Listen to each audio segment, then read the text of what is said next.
It's the Wilk Report. I'm Michael Wilk, coming to you from Cleveland, Ohio, with breaking news, breaking as of this morning, September 27th, 2019. Spider-Man back in the MCU as Sony and Disney reached an agreement. Reported on Deadline, which initially broke this story over a month ago, almost 2 months ago now, actually. Spider-Man back in action as Sony agrees to Disney's deal for a new movie, return to MCU, how Spidey's web got untangled. Updated, Sony has agreed to the terms that Disney originally proposed for its participation in a third Spider-Man movie, whereby Disney and Marvel would co-finance 25% of a third Homecoming movie in return for a 25% equity stake. The deal also calls for Spider-Man appearing in one more Disney Marvel movie. This is also a big win for Sony here in continuing a series that will likely give it another $1 billion plus grossing movie, along with 8% distribution fee or higher. Additionally, the deal keeps intact the creative steering of Walt Disney Marvel Studios head Kevin Feige, who led two of the best and most profitable fan-pleasing picks in the Spidey film canon, together grossing $2 billion worldwide. And I will actually go into why that last bit is bullshit in a little bit, but let me go ahead and scroll down a little bit here. The third movie is scheduled for release on 16th July 2021. Amy Pascal will produce through Pascal Pictures, as she has on the first two Holland-led movies. Disney and Sony met at fences last night in a signed agreement. No matter what nasty backroom dealings there were, as this deal came together in the last month, it's the fans who won today as the extension of yada yada. The original Sony Marvel deal over the last two Spider-Man movies saw Disney getting an estimated 5% of first gross dollar, and those were terms that the Burbank studio did not want to move forward with. At one point, Disney's side lowered to a 50-50 co-finance ask, basically lowered the terms for Sony, because initially Disney had offered that 75-25% cost and profit margin sharing. And then they offered a worse deal saying, oh, hey, yeah, why don't we do 50-50 so that we get a bigger share of the profits and, oh, yeah, you don't get as much creative control as you had before. So despite the hardballing, talks were ongoing between Sony and Disney well through D23. And of course, Kevin Feige pitched in. He says, I'm thrilled that Spidey's journey in the MCU will continue, and I and all of us at Marvel Studios are very excited that we got to keep working on it. Spider-Man is a powerful icon and hero whose story crosses all ages and audiences around the globe. He also happens to be the only hero with the superpower to cross cinematic universes. So as Sony continues to develop their own Spideyverse, you never know what surprises the future might hold. Now, this is actually pretty telling, because if you think about it, last month, when it looked as though the talks were stalled indefinitely, Kevin Feige was all but resigned to no longer producing any further Spider-Man movies because of an inability by Disney and Sony Pictures to renew terms that would have allowed Spider-Man to stay in the MCU. And of course, it all came down to money. But, Kevin Feige was pretty much resigned. But here's the thing, though, and this is where I'm going to give my opinion. Again, this is only my opinion, take it or leave it, but just based on what I'm reading right now, and of course this could change as new information comes in, but based on what I'm reading right now, this deal is only for the short term. Why? Because Spider-Man is only appearing so far in only one more Disney Marvel movie. Not 2, not 3, not 4 or 5, but one more movie. And if you scroll back down, Feige was saying, as Sony continues to develop their own Spideyverse, you never know what surprises the future might hold. So Sony is basically reserving its right to continue making Spider-Man movies while allowing Disney to make one more Spider-Man movie in the MCU. So I think they're playing a wait-and-see game. Now, as to my opinion of, the Disney movies being the best, I mean, they might be the more profitable, but they're not the best. Why? Because Sony actually, when it did its first big screen adaptation in the early 2000s. It stayed true to who and what Spider-Man was, which is a moral lesson on power and responsibility. How if you have the power to act and you don't, the consequences could be lethal for the people you care about. Because who is Peter Parker? He's a kid who got lucky, who came into all these amazing powers, and what was he going to do with it? He was going to become a professional wrestler, a celebrity. And when he had the opportunity to stop a criminal from getting away, a guy who had robbed someplace, and, the cop chasing after him said, why didn't you do anything? Spider-Man's response at that point was, not my problem. But of course it very much did become his problem, because that same mugger ended up murdering his Uncle Ben. And so Peter Parker gets a very real and very adult lesson. With great power comes great responsibility.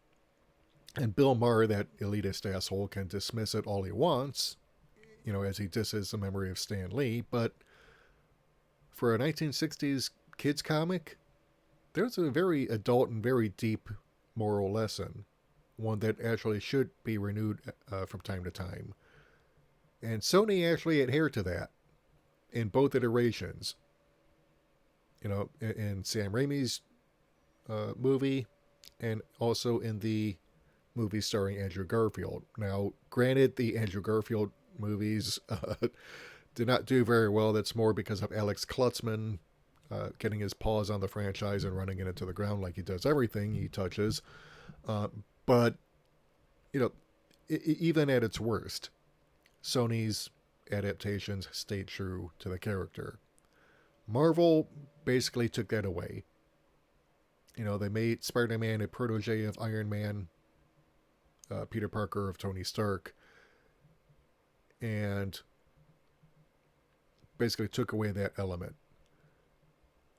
And this is my problem, and World Class Bullshitters did a video on this, and I'll embed this in the video here, but they actually did point this out, where Sony, basically kept Spider-Man true to himself, what Marvel didn't, and it's actually a valid argument.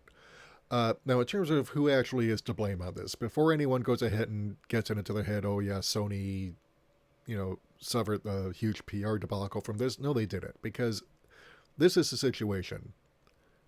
Sony is basically using this as an opportunity to stand up to Disney, because basically they called Disney's bluff. Disney decided, okay, well, we made all this money for you, Sony, under the previous arrangement. We want more. And Sony was saying, well, look, you don't get to dictate terms to us. Because Disney tried playing hardball, they got greedy. This whole thing has been a pissing contest between Sony and Disney, where Disney is the Goliath and Sony is the David. Now, granted, David himself is not a perfect character. In fact, if you go back and read the Bible, you don't have to, but if you know your Bible history, David is kind of an asshole. He has a friend of his murdered in order to sleep with his wife. So, he's not a good guy, but he goes up against a giant, someone who could easily crush him, and he's armed only with a slingshot, and he manages to kill the giant. So it's a classic underdog story. Well, in fact, actually, it's one of the earliest and ultimate underdog stories. But, the point is, Sony was in that role. Okay, they're not perfect. They've got their own share of blame in this because, they were acting with a bit of their own hubris. They had two movies that they lucked out on, Venom and Into the Spider-Verse, where, they did a lot better than people thought they would. Myself included. I thought, based on the leaks that were coming out, all the troubles on the set of Venom, we figured, okay, yeah, it's not going to do well. But it surprised everyone. It was a hit at the box office. Audiences liked it. Critics even liked it. Same thing with Into the Spider-Verse, even though it didn't do nearly as well financially, but it still won an Oscar. So, that's a first, for first time in a long time that a non-Disney animated movie has won an Oscar. So, uh, but I think Sony, got a little cocky themselves and they decided, well, we don't need you as much as you need us. But they actually turned out to be right in spite of themselves, because if you think about it, and I pointed this out in my last video on the subject, where Disney lobbied Congress to extend copyright back in the 1990s, and this was done basically to keep Mickey Mouse under its ownership, because otherwise, and under the present law, the Copyright Extension Act, Disney loses Mickey Mouse in 2023 when it becomes public domain. And so far, Disney pretty much seems resigned to that. There's no action as yet to try and get the copyright on Mickey Mouse extended. But, the consequence of that law is that Spider-Man, basically the movie rights to Spider-Man, get retained by Sony until 2057, or until they decide to sell them to someone else, which is not likely to happen. But, that's basically something that Disney could have prevented back in the 1990s, because otherwise, Spider-Man would have become public domain on January 1st of this year, and both studios would have been able to make movies. Well, pretty much any studio would have been able to make Spider-Man movies at that point. And Disney would have been able to cut Sony out of the deal entirely and continue with their vision. But because of that lobbying in the 90s, they ended up in a situation where Sony could dictate terms and make them stick. Because again, the article goes ahead and says that the terms that they agreed to last night were what Disney proposed over 6 months ago. So yeah, this wasn't about the money. This was about Sony putting its foot down and calling Disney's bluff and saying, look, you're not taking over this franchise from us. We still own it on the big screen. You've got all the merchandising rights. We get none of that. And now you want to go ahead and take half of the profits and, take half the creative control. No, that's not happening. And hell, even John Campea and Robert Meyer Burnett, when they were discussing this, Campea was actually, and Campea is kind of a shill for Disney, but even he was not afraid to point out, yeah, Disney kind of screwed up on this. And Robert Meyer Burnett was saying, look, no studio would have agreed to the terms that Disney offered last month when the talks broke off.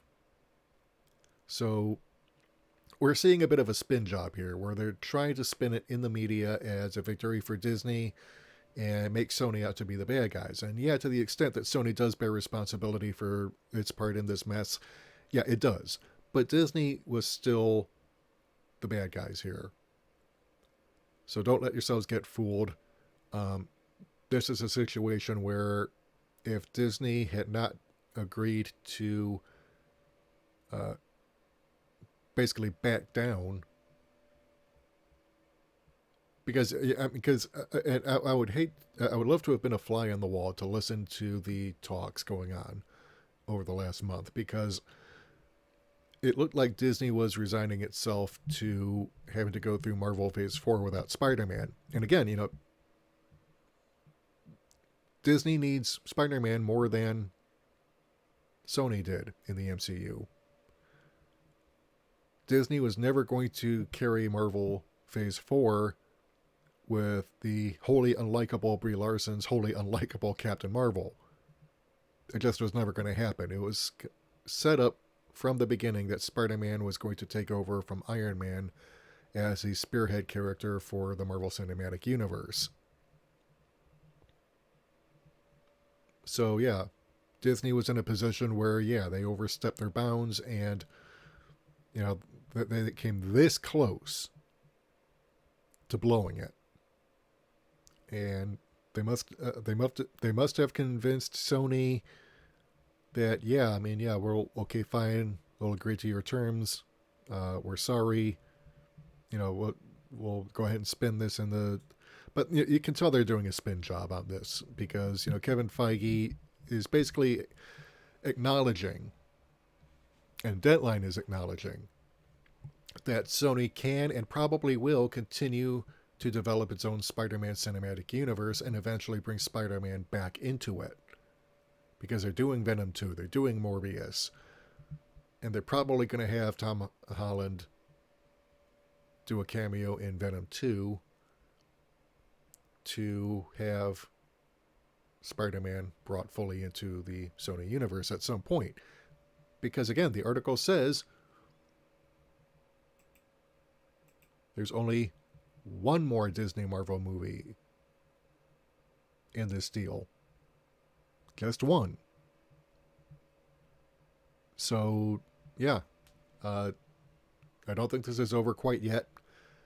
I think we're still going to see something happen where eventually Sony and Disney will part ways over Spider-Man, but, let's hope it's more amicable than it has been. But what do you think? I want to hear from you. Let me know in the comments. If you like what you've heard and you want to hear more, hit the subscribe button and the bell icon to receive notification whenever we upload new content. And if you want to head over to our Patreon or subscribe to our page, help support the channel, keep the lights on, help us bring you more content, please do. Until next time, this is Michael Wilk for the Wilk Report saying take care, good night, I'm out.